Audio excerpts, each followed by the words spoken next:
Western Cape independence has to be one of the stupidest, most short-sighted and ridiculous ideas in South African politics right now. In this video, I'm going to explain exactly why it's philosophically and legally bankrupt, as well as just strategically and politically bankrupt. And after that, we'll explain why it's doomed to fail and why it shouldn't be taken seriously. Let's get into it.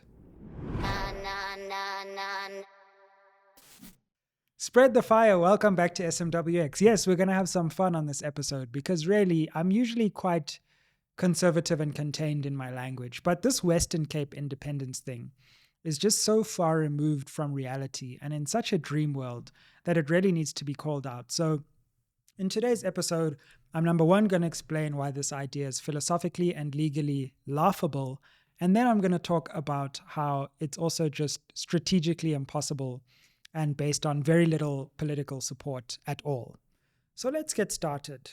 Western Cape independence, or this idea that the Western Cape can break away or succeed or become separate entirely as a state from South Africa. It's an idea that seems to be gaining traction at some weird conferences, and some people are starting to talk about it like it's a real thing. And effectively, they're trying to make it seem like it's an idea that could actually happen, when in reality, if you look at it, not only is it completely philosophically just silly, it's also legally impossible and hugely impractical. Let's just come on to some of the weird things that Western Cape separatists have said in the past and what they base their idea on. The whole idea of Western Cape independence is an attempt to stretch the idea of self-determination, which is a legitimate concept in international law and also in the South African Constitution, to stretch that concept to mean that it would protect privileged, entitled minorities who have been the beneficiaries of history for centuries. And it's an attempt to stretch that idea so far that it breaks to the point of being absurd. So these Western Cape separatist movements take the word self-determination and then say, well, because self-determination exists in certain texts like the Constitution and international law texts like the Covenant on Socio-Political Rights and the African Human Rights Charter, because they have those words, they automatically get a chance to break away from South Africa and create Western Cape independence. The fact of the matter is that nothing of the sort is true. And it's really based on a pernicious misunderstanding between self-determination and separatism. You see, self-determination is a noble concept that comes particularly from the history of colonialism, when many South Africans, black South Africans, were actually put under the boot of colonial empires. And they weren't able to create their own governments because governments from outside controlled their territories via violent and abusive force.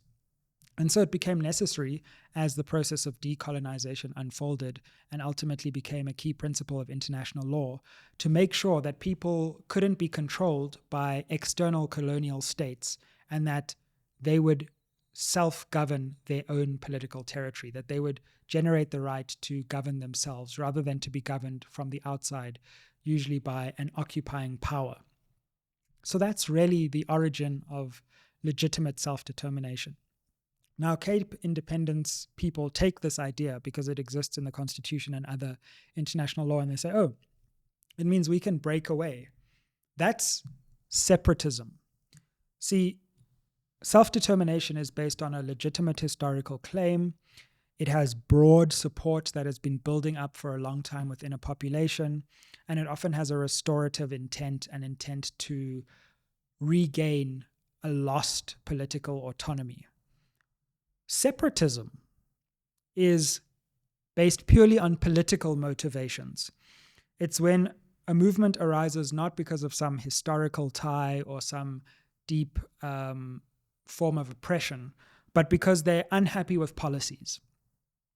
And because that group is dissatisfied and spoilt because they don't like the policies of a certain government, they then say, well, then we're going to break away because we don't like what the government is doing. That's not self-determination. That's separatism.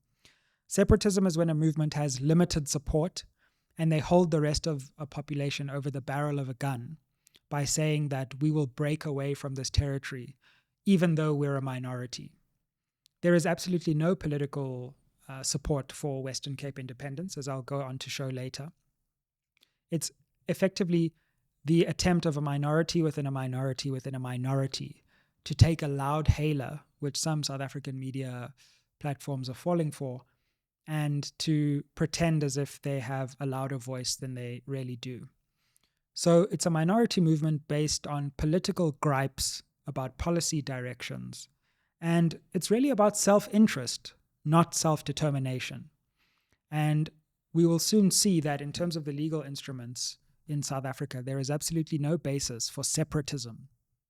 And what Western Cape independence is about is separatism, not self-determination. So let's come to the Constitution. It's really funny to me. The Cape Exit Party, or whatever they're called, has this... they have this thing where they try to justify constitutionally why Western Cape or Cape Exit would be constitutional. And they go to, I'm going to bring this up on the screen, they go to chapter 14, section 235 of the Constitution. And this is what they say. It says, the Constitution recognizes and guarantees, and then, quote, they open the quotation, ... How do you start a quote with ... So like, you're literally telling everyone you're leaving out the context, but you've still started the quotation. That's a bit weird. And then they give you the sentence, then there's another ... So their whole constitutional argument is based on ... But between the ... they say the Constitution recognizes, quote, the right of self-determination of any community sharing a common cultural heritage, cultural and language heritage, within a territorial entity in the Republic, ... So that suddenly sounds like, hey, hold on a second. The Constitution allows for anyone who wants to break away on the grounds of self-determination. Well, let's actually read what the Constitution actually says about self-determination. So I'm going to bring up section 235 of the Constitution, and we're going to see what all these ... are hiding. So if we go to section 235, what we see is that it says, let me just scroll there, self-determination. The right of the South African people as a whole to self-determination. So it's talking about the entire nation's right to self-determination, which has a political history of South Africa becoming one nation, particularly after apartheid. So that right of all of us to have self-determination in this one nation, the South African people as a whole, as manifested in the Constitution, does not preclude within the framework of this right. That's the ... that they missed out. That whole sentence about the fact that the right to self-determination is circumscribed within a larger right of the nation of a whole to self-determine. So that's what they left out of that crucial section of the Constitution, which says that the entire framework takes place within the nation as a whole. Anyway, they left that out, and then they get onto the recognition of the notion of the right to self-determination of any community sharing a common cultural and language heritage within a territorial entity in the Republic. Then they say ... which actually says, or in any other way determined by national legislation. Oops. So they missed that one out too. So you need a national law, and it would have to be circumscribed within the wider parameters of the Constitution and the nation as a whole. So this idea that Section 35 of the Constitution gives people the right to run around and claim independence and separatism so that they can break away from South Africa is just, quite frankly, flighty and fanciful. Okay. So we know that. Now I just want to take a look at this other thing I found in a manifesto. The Cape fulfills all the criteria of Section 35 because, number one, it's a territorial entity. Okay, so because you're a place in the world, you get to secede. Bizarre. Okay, number two, Afrikaans is the majority common language heritage in the Cape. Okay, it's also a South African language. So just because a lot of people speak Afrikaans, suddenly it's now its own territory. So in any place in South Africa where Afrikaans is the majority language, it should break away. What about other language groups anyway? And then 3, this is the best. In 1652, the blend of...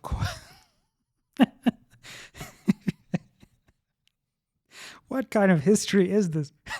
The blend. So in 1652, Jan van Riebeeck came here to blend. So in 1652. No, man. How are people taking this seriously? In 1652, the blend of Khoisan and Dutch began. Out of nowhere, it began a culture that today forms part of the Cape. So that's what happened in South Africa, everyone. 1652, there was a blend. And now we have a culture that deserves its own state. I mean, you can't script this stuff. That's their argument. That's what they believe would allow them to constitutionally create an independent republic. It's the kind of stuff that only sci-fi novels would entertain. Then they have this whole thing about international law is going to come and save them. And they focus on the International Covenant on Civil and Political Rights. Once again, this is not a license in international law for anyone to just become a separatist. It's a very circumscribed convention or covenant, which basically is to do with things like the civil rights movement in the United States and the way that minorities can actually be oppressed by their governments by being denied voting rights, or in apartheid being segregated into special parts of a country which are not preferable, like happened with the Group Areas Act in South Africa. That's not what's happening in South Africa to people in the Western Cape. They're living their best lives. Oppression is not because you weren't able to get an almond latte yesterday or something, right? That's not the kind of oppression that would allow you to invoke the Covenant on Civil and Political Rights at the United Nations. There would have to be the demonstration of some kind of deep oppression of a minority in the Western Cape. What is the oppression? Not being able to go to the beach as much as you want to? Like, I just don't get what the big oppression that is happening that would militate towards invoking these international rights treaties. So people in the Western Cape are not oppressed. They may not like the policy direction of the ANC. Welcome to the club in many cases, but you just have to become a normal citizen who makes your case for policy to change, rather than trying to be a spoiled brat and say that you're going to take your ball away from the playground if the game doesn't go the way you want it to go, and you lost the game. You lost the democratic game of not winning hearts and minds of the population. So really, there's no legal basis. And just to close off this book, you have to look at Section 35 of the Constitution in the context of Section 1 of the Constitution, which says, and I quote, it's called the Republic of South Africa. Number 1, Section 1, the Republic of South Africa is one sovereign democratic state founded on the following values. And then it goes on to list the values. The unitary nature of the South African state is the first provision, the first founding provision in the Constitution. And so there is absolutely no constitutional basis for some kind of bizarre breakaway based on victim mentality and a contortion of international and South African law. Cool. So let's come on to the political and the strategic level, because it's philosophically and legally bankrupt. But what's even more funny about this movement is that it has absolutely no political support, despite the fact that it's been around for a very long time. 10, 15 years of trying to get people to come to the table on this issue, and still nothing doing. So let's look. I know there's this new referendum party now, which struggled its way onto the ballot, apparently, by the skin of its teeth, by the looks of things. But this draws on previous other kinds of parties and collections of politically, ideologically weird people who just don't get that they don't have the political support for their project. So let's look at some election results, because these parties have been contesting elections for a while. Now, in the 2016 municipal elections, the Cape Independence Party scored the massive total of 4,473 votes, equating to 0.01% of the vote in that election they contested. In the 2021 municipal elections, they managed to secure an increase of their vote to 0.06% of the vote, garnering a whopping 17,881 votes. Yet the referendum party tells us that their strategy is to get 100,000 votes in this election, which again is not a lot of votes. You would expect a referendum party that was driving a serious political campaign in an electorate of above tens of millions of people to maybe garner more than 100,000, but their high point is 100,000 votes, right? So they think that they can maybe get 1-2% of the electorate. And somehow that is that's their high watermark. They're not going to get there. But so the fact of the matter is that this just doesn't have the kind of political support that would actually be necessary for even the start of entertaining independence. What they really want to do is blackmail the DA into bowing to their extremist demands, and then using that blackmail to piggy bank into a referendum in which they then blackmail rich people to give them a lot of money so that the entire South African media cycle can be concentrated on Cape independence. And through that, they want to get a resource advantage and then try to drive home some kind of referendum campaign that would take them to the finish line. Now, even on this bizarre scenario in which South Africa drops everything in the middle of our multiple different crises and entertains a divisive, unnecessary, dangerous, and silly referendum, they still wouldn't have the political support, because it would require them to go from this 1% that they're really at to half of the electorate. And then there would be questions about how you compose that electorate. Would it just be the Western Cape? Would there be other people in South Africa, etc.? But the fact of the matter is we're not even getting to that referendum, because it's such a distant prospect. It's such a silly goal that it would never happen. But the strategy seems to be based on blackmail.